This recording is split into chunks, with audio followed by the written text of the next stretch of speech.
বোতলে বিক্রি করা সয়াবিন তেলে নতুন করে লুকোচুরি শুরু হয় চলতি মাসেই। কোথাও কোথাও তেল মিললেও সঙ্গে কিনতে হয়েছে চিনি, আটা বা সুজি। শুক্রবার কারওয়ান বাজার ঘুরে দেখা গেল সংকট কিছুটা কমেছে। তেলের সঙ্গে অন্য পণ্যও চাপিয়ে দিচ্ছেন না বিক্রেতারা। 40% 50% তেল কালকে দিচ্ছে আমাদেরকে।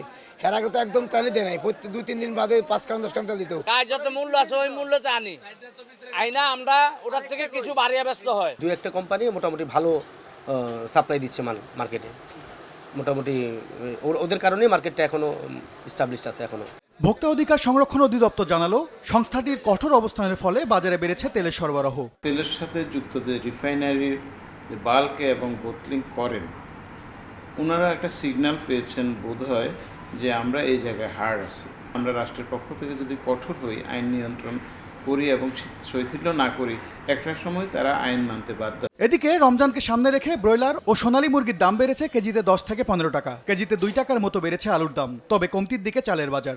গত সপ্তাহে বিক্রি করছি 190 টাকা, আমরা এই সপ্তাহে বিক্রি করতেছি 195 প্লাস 200 টাকা। কাঁচা বাজারে কিছুটা স্বস্তি মিললেও ফলের বাজার চড়া। তাজা ফল আমদানিতে সম্পূরক শুল্ক বাড়ানোয় পাইকারি ও খুচরা বাজারে বেড়েছে আপেল, কমলা সহ বিভিন্ন ফলের দাম। শুল্ক কমানোর দাবিতে শুক্রবার থেকে আমদানি বন্ধের ঘোষণা দিলেও তা স্থগিত করেছেন ব্যবসায়ীরা। বলছেন ভোক্তা অধিদপ্তর ও সরকারের সঙ্গে আলোচনা করে তারা সমাধান চান।